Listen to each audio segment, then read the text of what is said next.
When we live our faith, we can face many challenges, which are training and letting us prove our faith. Indeed, these have come so that the proven genuineness of your faith of greater worth than gold, which perishes even though refined by fire, may result in praise, glory, and honor when Jesus Christ is revealed. 1 Peter 1:7. Saint. That Peter said, "In all this you greatly rejoice, though now for a little while you may have had to suffer grief in all kinds of trials. These have come so that the proven genuineness of your faith of greater worth than gold, which perishes even though refined by fire, may result in praise, glory, and honor when Jesus Christ is revealed.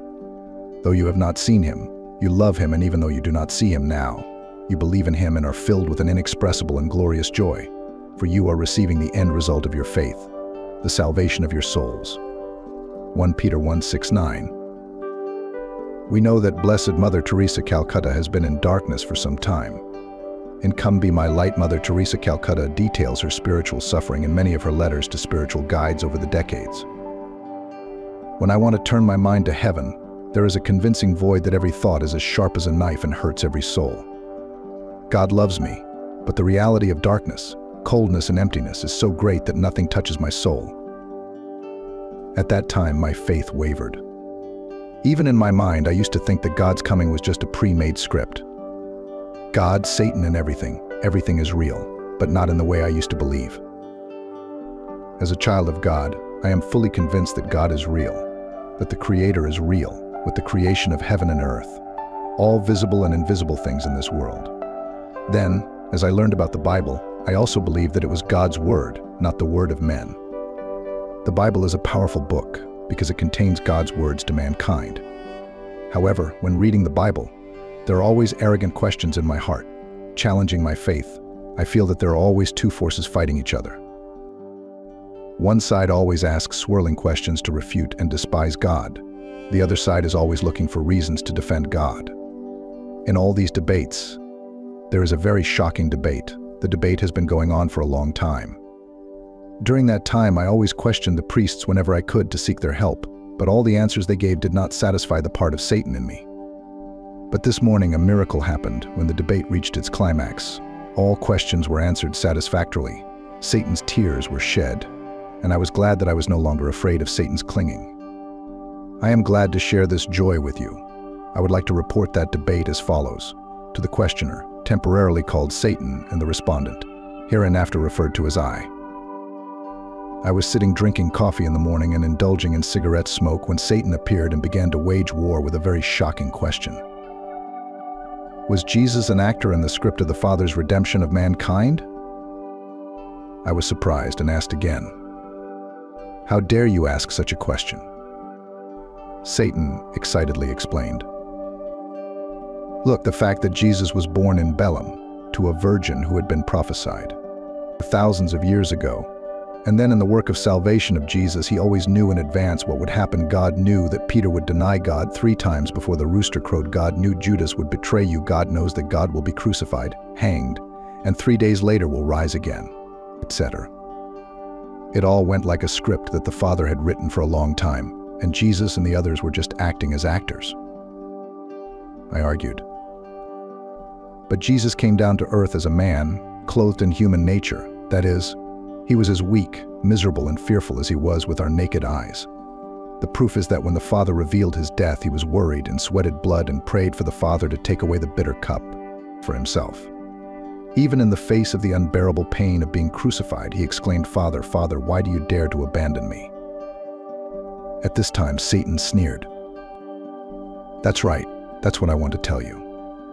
Think about it, he has the power. He can reincarnate, can make a person who is born blind bright, can heal many people who are temporarily called terminally ill, and even bring the dead back to life, etc.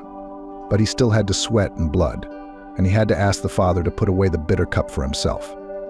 How, then, can mortals like us follow what he teaches? It is to love one's enemies, to pray for one's own harm, and so on. These are just empty theories, and only those who are like saints, who have the power to do so, can do it. What about naked people like me and you? Forget it." After a pause, Satan continued, "Tell the truth. If I had the same power as him, if I had known for sure that I would die, and that I would be resurrected 3 days later, I would surely have performed a much better, much more dramatic and much more tragic play of salvation. I was about to interrupt, but Satan waved his hand and continued. And that's not all. Let me say it all. Of Jesus' 12 apostles, I saw Judas as the most respectable, the most manly disciple, but he was cursed. The Son of Man will go just as it is written about him. But woe to that man who betrays the Son of Man. It would be better for him if he had not been born. Matthew 26:24. I interjected, sarcastically. You mean we should honor the traitor, right? Satan shook his head. Don't be so sarcastic. Think carefully. Among Jesus' apostles, all of them are cowardly. They followed the Lord, ate and slept with the Lord, were taught by the Lord, and witnessed with their own eyes the many miracles God performed. But when they saw the Lord being arrested, they were afraid and ran away. Even the great disciple Peter himself denied God 3 times. But Judas was different, and I felt that he was the one with the strongest faith. He trusted his Lord as Almighty, who could be resurrected, who could do all things, so that no one could make it difficult for him. In fact, he just wanted to trick the high priests to earn an extra 33 silver coins, because he was confident in the power of Jesus. How could those lowly high priests catch his Lord? In addition, Jesus preached openly in front of the synagogues, not secretly.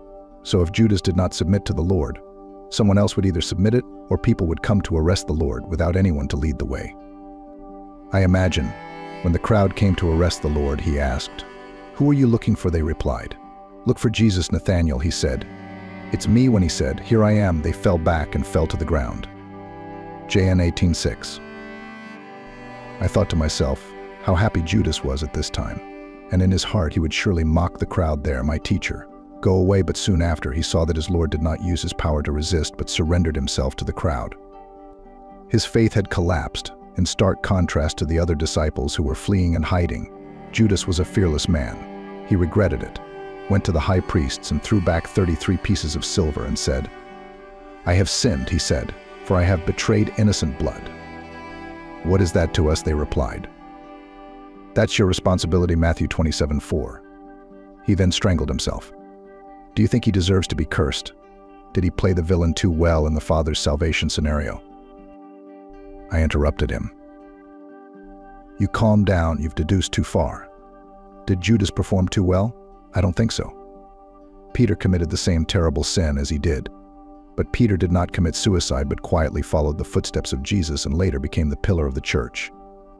If Judas' faith in Jesus was as real as he speculated, he didn't, did he? If he had behaved like Peter, surely he would have become a great saint too. You should understand that Jesus is God. He himself came down to earth as a man, suffered all the sufferings and insults of the world, just because they want to teach mankind 2 words of love.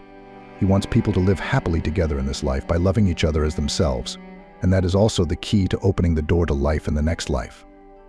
Think about it. Just because of the absence of 2 words of love, our world is always immersed in chaos, war, and poverty. Children oppose their parents, siblings fight, drag each other to court. What is this country against the other for? Isn't it just because of the lack of those 2 words of love? If everyone knew how to love each other, know how to give up their egos to think of others, how good the world would be. Satan interrupted me and snarled. I am not against his teachings. I just want to say that what is called the work of salvation is just a play in which he is the main actor. He did this only for the sake of being honored. I briefly say Satan. Honor? Did people honor by crucifixion and crucifixion? Are you mistaken? Do you want me to honor you like that? Satan frowned, sarcastically. Stop beating the drums anymore. I told you, it's just a climactic performance in the play of salvation. I raised my hand and patted Satan on the shoulder and said, "Okay, can you calm down and listen to me tell the story? Do we put aside the problems of the Bible in order to talk about life more closely to us?" Satan sneered. "Do you want to avoid my question? Just say it. I'll listen." I lowered my voice and asked Satan, "Do you have children? I mean, have you ever been a father? Satan replied, "Of course, I'm just like him, but I have a whole bunch of children, not just 3 like him. But what does this have to do with it? I pondered for a while and then spoke up. In our current society, it can be said that human morality is deteriorating alarmingly. Every day we see robberies, rapes, killings, full of newspapers. Among those many cases, I would like to share with you a case about a young man who killed his biological father. Satan let go of the sarcastic singing. "You're going too far. You're going too far." I solemnly. Just listen. It is the tragedy of a family. The young man grew up in a very religious family. My mother is a teacher, my father is a worker. Although his life is not very prosperous, his parents work hard to cultivate and take care of his full education. Not dissatisfied with his parents, he also studied very hard. However, everything changed when he left his family to go to the city to study at university. In the face of the freedom of time and the choices to decide for themselves about their future, instead of learning the good and the beautiful, he fell into useless pleasures in the prosperous and urban places. Starting with school breaks to play billiards, gathering friends to drink, etc. He had slid for a long time, immersed in a chaotic playground. When he found out, his family tried to advise him, but in his eyes, his parents were just old-fashioned. Old grandparents unable to teach their children and not willing to watch their children fall into sin. His parents have turned to relatives, educated and successful people in society, to ask them to advise their children for help, and even rely on teachers in the school where he attends. But after only a few days, he didn't go in there again, and he continued to slide. Less than a year later, he was expelled from school and spent 6 months in prison for his involvement in a robbery. I thought that after that incident he would regret it and return his salary, but no. Out of prison, he continued to sink deep into sin like a burner. Girls, dice, drugs, robbery, fighting has filled his life. How many times have I been arrested in a rehab camp and then gone to prison to confess my crimes, but I still have the same symptoms, and my sins are stacked with more sins. His parents' inheritance, everything he sold to get money to smoke despite his mother's pleas. Many times he also beat his mother, put a knife to her neck, and threatened her to vomit the last coins so that he could satisfy his addiction. Satan interrupted, interjecting.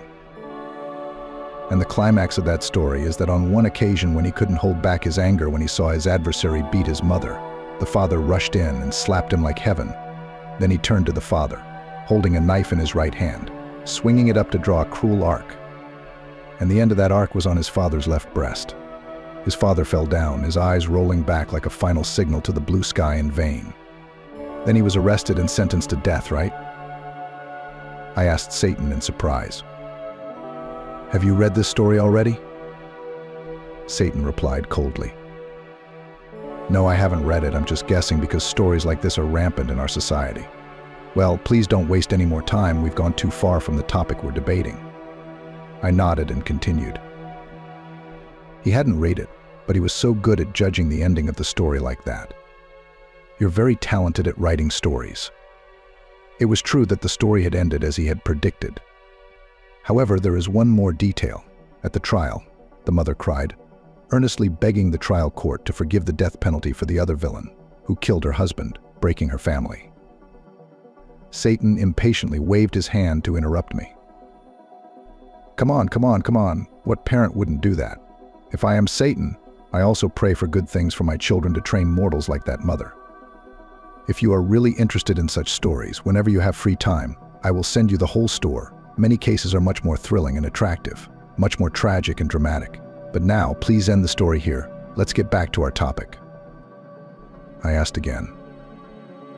But are they real cases, or are they just fiction? Satan replied angrily. It's so miserable. It's all real.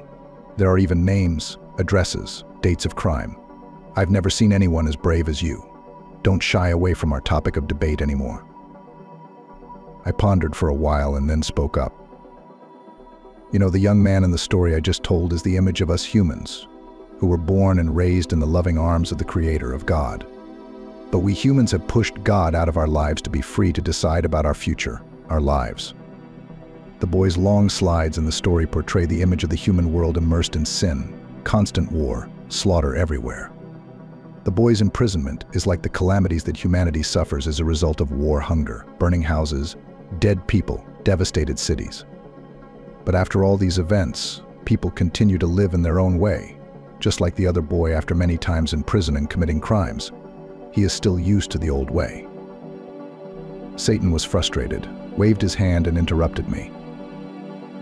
Well, you mean because of the lack of God's love, that you have to listen to God's teachings? I've heard this for a long time. I know it's hard to talk about it forever. I'm talking about that saving play. I asked Satan again. Do you think that the father in the above story rushed to stop the son who was beating his mother and receiving a cruel knife was a play? Satan paused for a moment and replied, of course it was not a play, it was a real life, because the father had no idea he was going to be stabbed.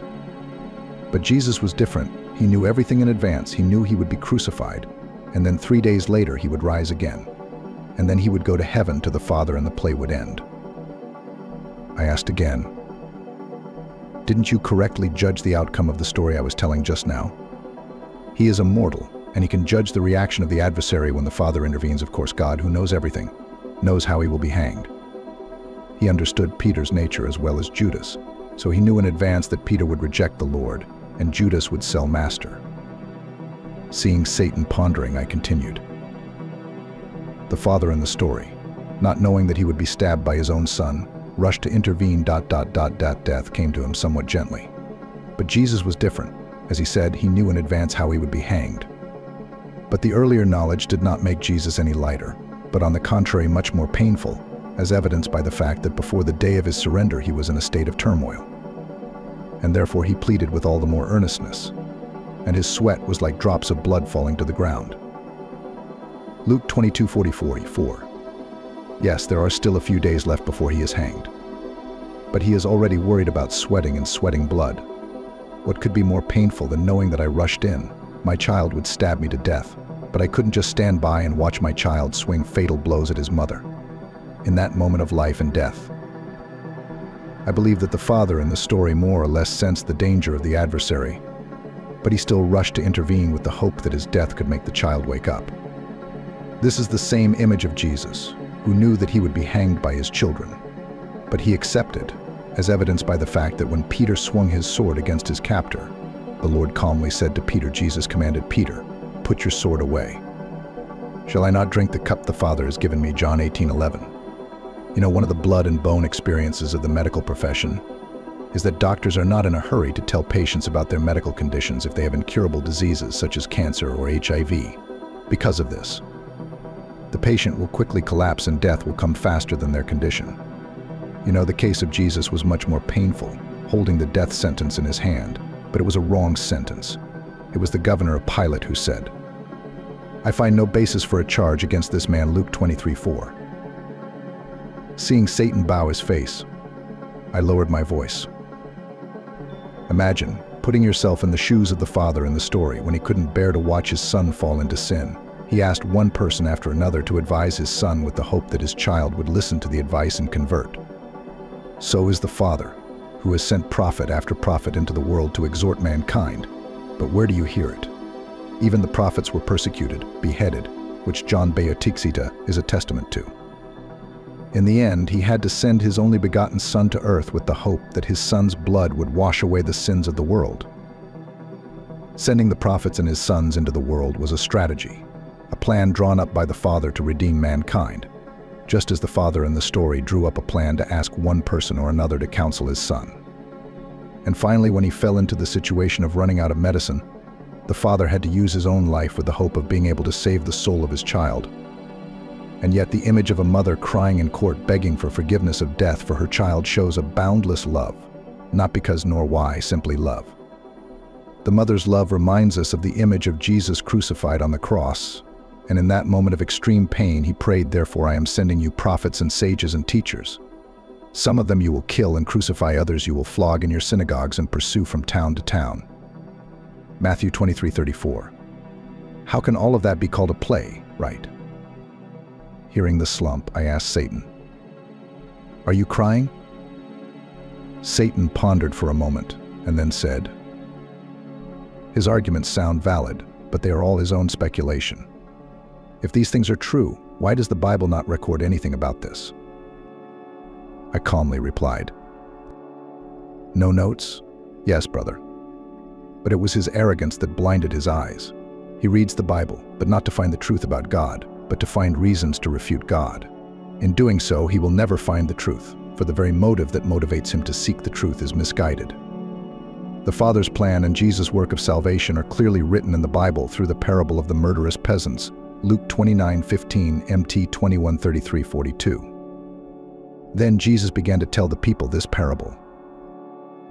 There was a man who planted a vineyard and had a dozen fields to cultivate it, and went away for a long time when the season came.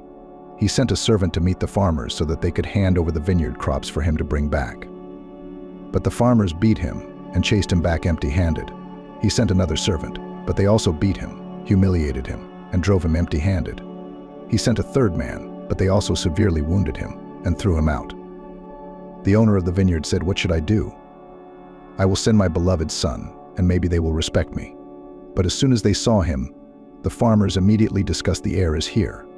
I'll kill him, and the fortune will go to me." So they threw you outside the vineyard and then killed you. Satan asked me again, "The son of this parable is Jesus, and the servants are prophets who are sent to the world." I lowered my voice and bowed my head earnestly. "You've already realized the truth. I sincerely pray that God bless you." When I looked up, I could no longer see Satan, 2 tears running down my cheeks, ... Satan's tears. That's how I defeated Satan in the debate, and I believe you apply it perfectly. I admit that my own faith was shaken, but thankfully I kept it in the end. I still believe in and love him unconditionally, because I believe God is doing the same thing to me. Pray patiently. Above all, faith is union with Christ that is deeply immersed in prayer. Whether we are tested in our faith or not, it is difficult for us to avoid dryness in prayer. In Conversation with Christ, author Peter Thomas Rohrbach writes, "It is a wonderful opportunity for us to show unselfish love for Christ, which does not require comfort. It is not only the fruit of our life of prayer, but also our full faith." The quality of faith is faithfulness. Don't get discouraged and don't give up. And if you've really watched this far, with God's blessing, share it with your loved ones so they can know about this as well. Don't forget to like, subscribe to the channel, and turn on the notification bell to give us more motivation to create more videos about the Bible. We hope to see you again in the next video. May God bless you and protect you at all times. Amen.